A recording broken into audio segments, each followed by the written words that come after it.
Hey guys, I'm Emily Grace Kersey, and this is How to Make Money as an Actor in New York City. I feel like I should have a fire going right now. Welcome to my fireplace. Just kidding, I'm on vacation. Hey guys, I'm Emily Grace Kersey, and I am a musical theater performer here in New York City. I'm also a mentor for dancers pursuing a career on Broadway. My mentorship program is called Broadway Bound Initiative, and I will talk much more about that towards the end of the video, as well as posting a link below for my website. For today's video, I brought in the expert on survival jobs for actors. I mentioned her in one of my previous videos called The 5 Best Jobs for Performers. It's Michelle Dyer. Michelle is the founder of survivaljobsforactors.com. She also has Finances for Actors. All of her websites I will link below. In this video, I talk with Michelle all about the best approach for making money as an actor in New York City while you're auditioning, but also while you're performing. And during our chat, Michelle had so much fantastic, valuable information that you should definitely expect a part 2 to this video. But for today, here is Michelle Dyer talking all about how to make money as an actor in New York City. Good morning. We have Michelle Dyer here. She is wonderful. She comes from the acting world, and she is the founder of Survival Jobs for Actors, which is an incredible resource for actors that want to make money in the city while they're pursuing their career.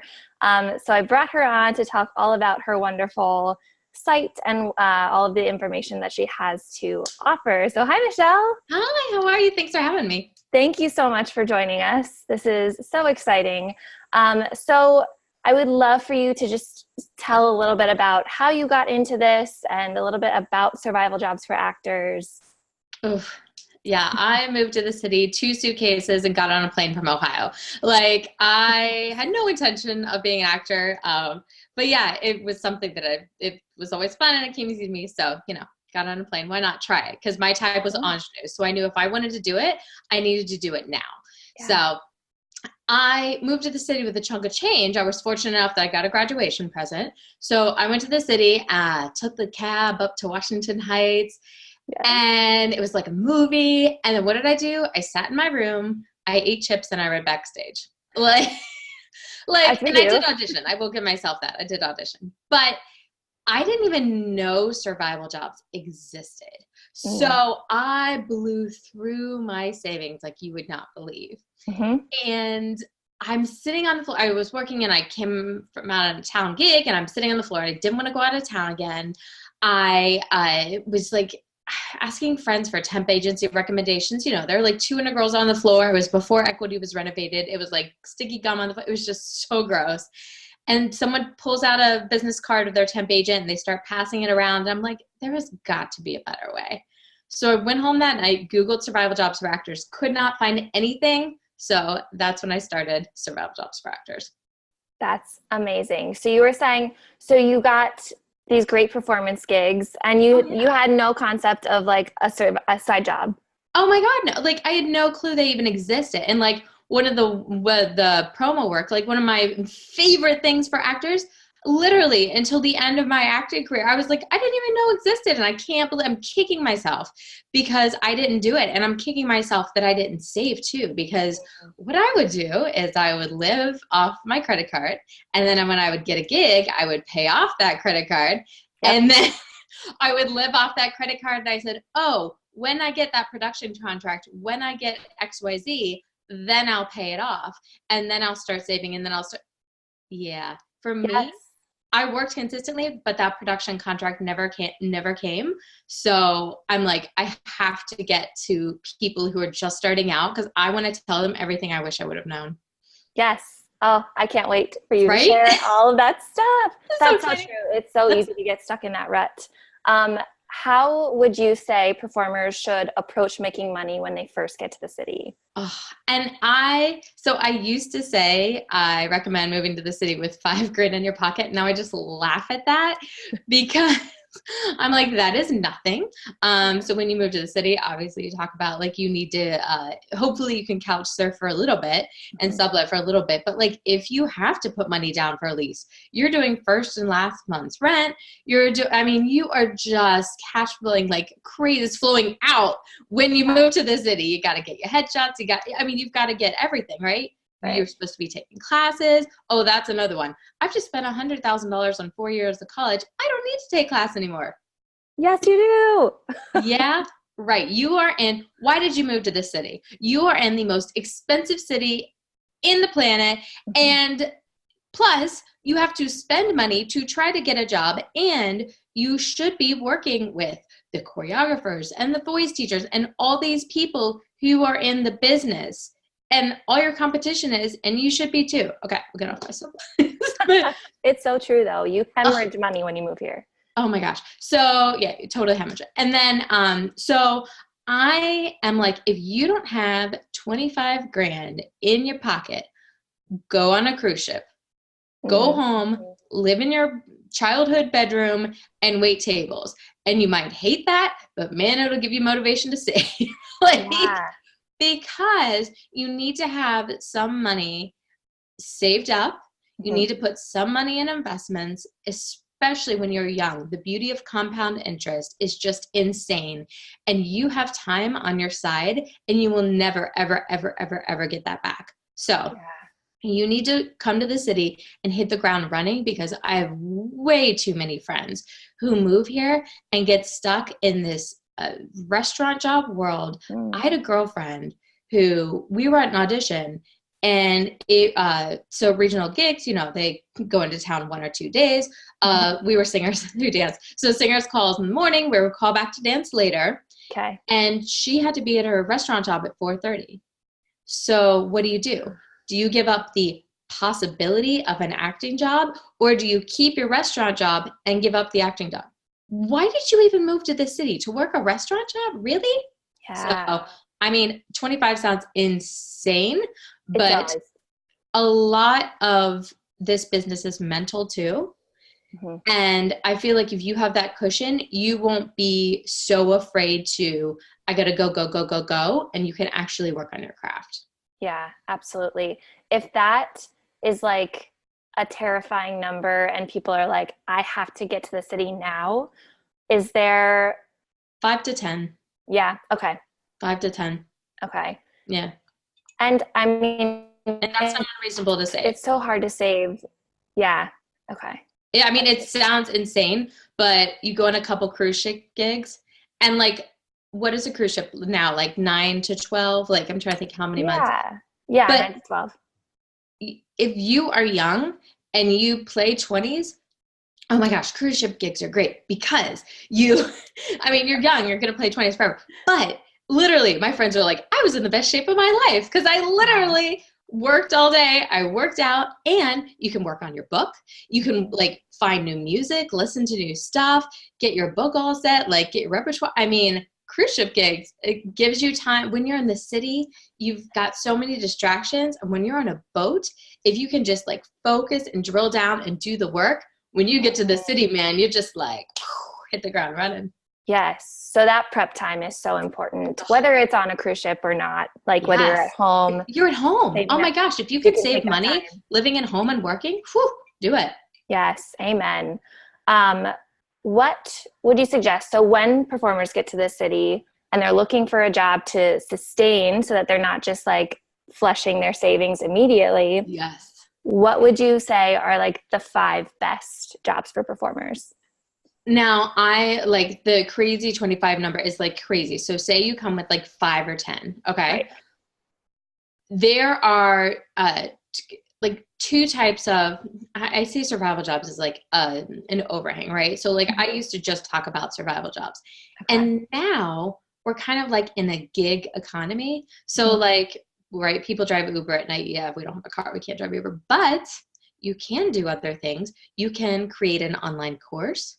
You can sell physical products.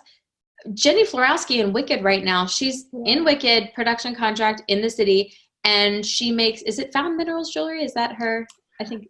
I can't remember what it's called. It's something like that. Her jewelry is gorgeous. She literally has the dream production contract. Yeah. And has a side hustle of making jewelry on the side and selling it. She makes it like during the show. I love that. I'm like, yes, girl, yes. Incredible. A great use of time also. I know, right? Like, hello. Yeah. That's the thing that got me, like the monotony of 8 shows. And I'm like, yes, she is solving that problem. I love it. Yeah. So you need to have, yes, a survival job, 100%. I define a survival job as a job that you go to, you work 10 hours, they pay you for 10 hours. Mm-hmm. That is temp work, like working in an office 9 to 5. Okay. Wait until you get to see some of these offices in the city. I was like blown away. Yes. Like the hedge fund, it's amazing. Yeah. It's fun. You get free lunch. It's great. Some of the finance jobs are great. Catering work. Mm-hmm. I had no serving experience whatsoever. I worked coat check for a catering company once. I worked coat check. So you don't necessarily need to have catering experience. And the one that I'm like, oh my gosh, I can't believe I didn't know this existed is promotional work. So you see people in Times Square handing out the new flavor of Dasani water. That is a promo gig. They half the time give you a t-shirt to throw on that's like their brand. You go hand out new samples, or you ask people survey questions. Like, they just want smiling faces who can interact with humans. Like, there are so many superpowers that we have that like we're like, I've never had like a real, office work job. It's okay. Like, you don't understand like the improv that we have and the personality that we have, and just slapping on a smiling face. My mom laughs at some of my work stories, and I'm like, I was trained as an actor, so like I can handle it. Right? Like, I got this, Mom. like the stuff that we deal with in like office world, it's so funny. I'm like, yeah, I'm an actor. I can handle it. Like, you just slap on a smile and go about your business. It's just like the ridiculous requests that you get. It's just hilarious. So, so survival jobs, temp, catering, and promo. Those are, you work 10 hours, you get paid for 10 hours. Then there's the side hustle that Jenny is doing. Mm-hmm. I define a side hustle as something you can do anywhere at any time. So she's working and making jewelry during her show.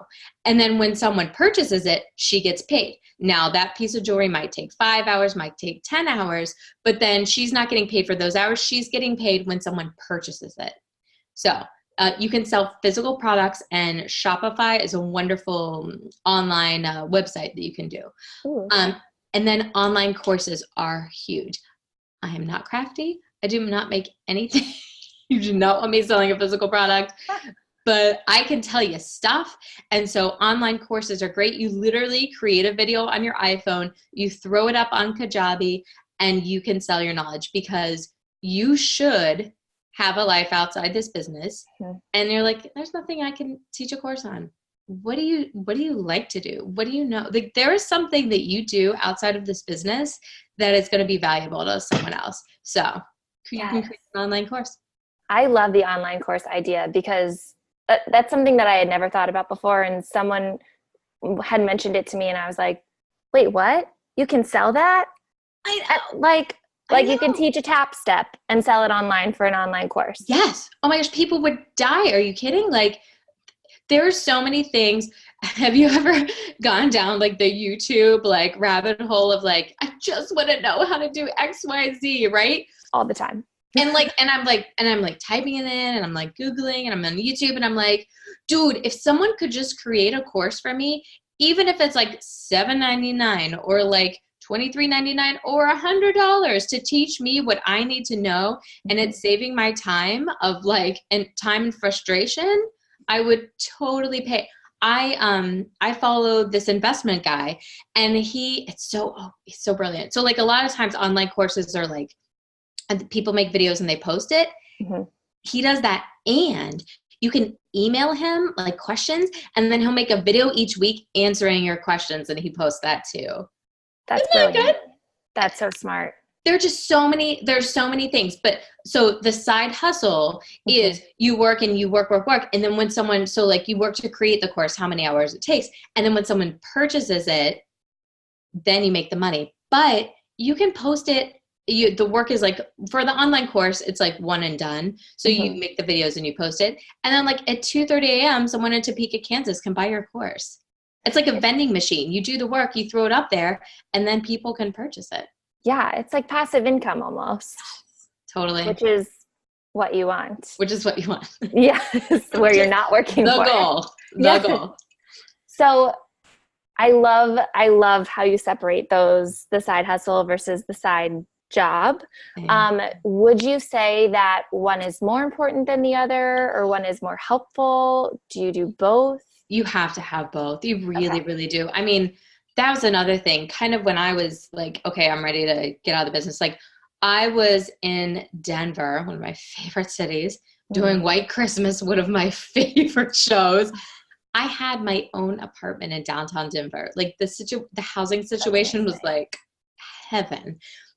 And I still wasn't happy. I was literally sitting in my room all day, like watching HBO. I was afraid to go out and do something active because it was like, I can't get injured, because if I get injured, then I can't do the show, then I'll get a reputation. Like that, right? Yes. So like that went on in my head. And as a dancer, I'm sure that's like, injury is like, number one scary thing. And I was just like, I was wasting so much time. So you need to have that survival job. So if you don't book a holiday gig and you're here for the holidays, you better be working your buns off in catering and temp gigs, because that's when they're needed. If you have a holiday gig, great. But if you don't, you stock up. It's like squirrels stocking up nuts for the winter. Yeah. And then when audition season comes, baby, you are going on 4 days. Like, you know what it's like. I mean, you go for audition season.